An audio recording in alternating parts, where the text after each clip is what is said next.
Hi everyone, this is Jim with JP Reacts. We come to see a former candidate talk about what politicians mean when they speak and even when they don't speak.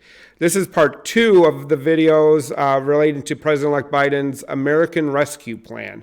So if you haven't watched part one, I will link it in the description below.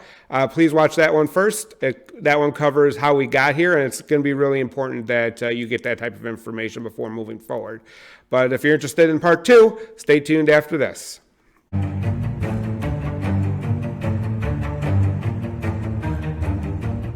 Okay, so we're jumping back into this video. We're picking it up where we left off. And basically, this part of it is he's starting to actually get into the plan. So hopefully we can get some meat and potatoes onto this, and we can get some more information about what his actual plan is. So let's listen in. I'm going to back it up a little bit from where I left off on the last video, though. Okay. Two-step plan of rescue and recovery. A two-step plan to build a bridge to the other side of the crisis we face to a better, stronger, more secure America. Tonight, I'll lay out my first step, the American Rescue Plan, that will tackle the pandemic and get direct financial assistance and relief to Americans who need it the most. Next month, my first appearance before a joint session of Congress, I will lay out my Build Back Better recovery plan. It'll make historic investments in infrastructure, that Build Back Better plan. Infrastructure, manufacturing, innovation, research and development, and clean energy. Investments in a caregiving economy and skills and training needed by our workers to be able to compete and win in the global economy of the coming years. Moody's, Before he moves on, I want to make sure everybody knows what he's talking about here. Infrastructure is a word that gets thrown around by politicians a lot, but I want to make sure that everybody's on the same page. When we're talking infrastructure, we're really talking about roads, bridges, tunnels, but we're also talking about our electricity infrastructure, so our electrical grid. We are talking about our water infrastructure, how the water and sewage gets back and forth from your homes. And then also in this new internet age, we're also talking about internet infrastructure, which is making sure everybody has high-speed internet, which is crucial, especially as we've seen through this COVID-19 pandemic. So it's going to be, when they're talking about infrastructure, it's all those put together. If you have good infrastructure, it makes the economy run better no matter what. So you really want to make sure that you're investing in infrastructure. And if you look at our infrastructure, there's usually great books come out. There's all kinds of them, but most of them put our infrastructure in bad shape right now. A lot of them are C's or D's if you're going on a grading scale. So there's a lot of work to do there. So hopefully he talks about that. Independent Wall Street firm said my approach will create more than 18 million good-paying jobs. It's a lot of jobs. Our rescue and recovery plan is a path forward with both seriousness of purpose and a clear plan, with transparency and accountability, with a call for unity that is equally necessary. And unity is not some pie-in-the-sky dream. It's a practical step to getting the things we have to get done as a country get done together. As I said... Yeah, unity is obviously something we need more of as a country. As we saw from the January 6th attack on the Capitol, the terrorist attack on the Capitol, we are a long way away from that. So hopefully we can get there and make sure that we're on track for that. If there's a way to bring the country together, hopefully he can come up with it. We need some way to do it, but I'm not hopeful in that area. It does not seem we're on that track to be able to bring the country together where we're currently sitting right now. It's a good goal to have. I hope he tries to do it, but I just don't see it happening right now. In the past in December, the bipartisan COVID-19 relief package was a very important first step. I'm grateful for the Democrats, Republicans, and independent members of Congress who came together to get it done. But I said at the time, it's just a down payment. We need more action, more bipartisanship, and we need to move quickly. We need to move fast. That December action, just as I'm sure everybody knows, really was just it included a bunch of stuff, but the biggest thing that you probably felt immediately was the $600 payment, direct payment to taxpayers. So hopefully you received that $600 by now. I know a couple people still have not received it. If you haven't, make sure you reach out to the IRS, or you also reach out if you use a tax preparer, them, because I know that some of the major tax preparers, I can't remember which one. When we're thinking like those are like the H&R Blocks, the Jackson Hewitts, those types of places. Make sure if you haven't received it yet, you reach out to them to see if there's an issue on their end, because I know they announced that some of those had issues too. So that's what he's referring in December as the down payment. There were other things involved. I went over that in a different video, but that's what he's talking about here. Our rescue plan starts aggressively in order to speed up our national COVID-19 response. The vaccines offer so much hope, and we're grateful to the scientists and researchers and everyone who participated in the clinical trials. We're also grateful for the rigorous review and testing that has led to millions of people around the world already being vaccinated safely.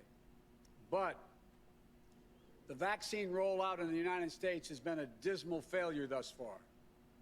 Tomorrow, I will lay out our vaccination plan. Before he gets, there's another video posted on his site with the vaccination plan, but there have been announcements that a lot of states are already running out of vaccine, and they're not getting the shipments that they want, that they were promised by the federal government, by President Trump's administration. So when he's talking about the failure, that's what he's referring to, is not only did we not get enough vaccine and we didn't get it out, but what the President Trump had promised that we already had hasn't been getting to the states either. And that's causing a delay in the vaccination of the American people, which means that this is going to go on longer. We need faster ramp up time. We need a lot of stuff happening to move this forward. There are currently 2 approved vaccines, the Pfizer one and the Moderna one. So hopefully as soon as you are eligible, you can sign up and get your vaccine. Let's listen next. To correct course and meet our goal of 100 million shots at the end of my first 100 days as president. This will be one of the most challenging operational efforts we have ever undertaken as a nation. We'll have to move heaven and earth to get more people vaccinated, to create more places for them to get vaccinated, to mobilize more medical teams to get shots in people's arms, to increase vaccine supply, and to get it out the door as fast as possible. We'll also do everything we can to keep our educators and students safe, to safely reopen a majority of our K-8 schools by the end of the first 100 days. We can do this if we give the school districts, the schools themselves, the communities, the states, the clear guidance they need, as well as the resources they need, that they can't afford right now because of the economic dilemma they're in. That's key. A lot of schools are obviously they're having their kids at home right now, which isn't ideal for parents, but they don't have the resources to make it safe at the school, and they don't even have the guidelines on what it would look like. So it's going to be very imperative on President-elect Biden to get that science-based information to the school districts, and then give them the resources they need to make it a successful rollout.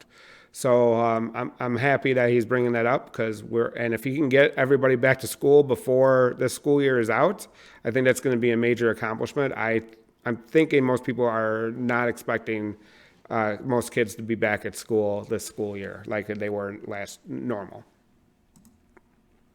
That means more testing and transportation, additional cleaning and sanitizing services in those schools, protective equipment and ventilation systems in those schools. We need to make sure that workers who have COVID-19 symptoms are quarantined, and those who need to take care of their family members with COVID-19 symptoms should be able to stay home from work and still get paid. This will reduce the spread of the virus and make sure workers get the support they need to maintain their families. But That's a key point before he gets to the but.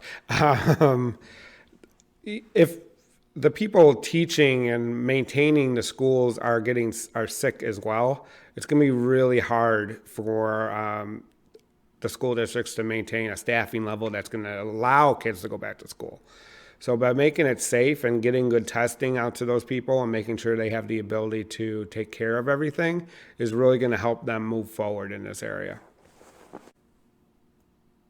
Okay, so let's go back and listen to some more.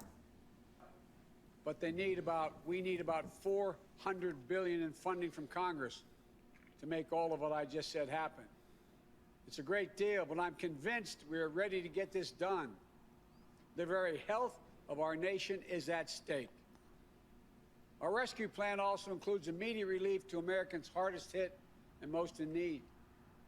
We will finish the job of getting a total of $2,000. All right, I'm actually gonna stop it here and end it here before he moves on to his next point, because we're gonna be talking about his next vision for what the recovery plan is going to be.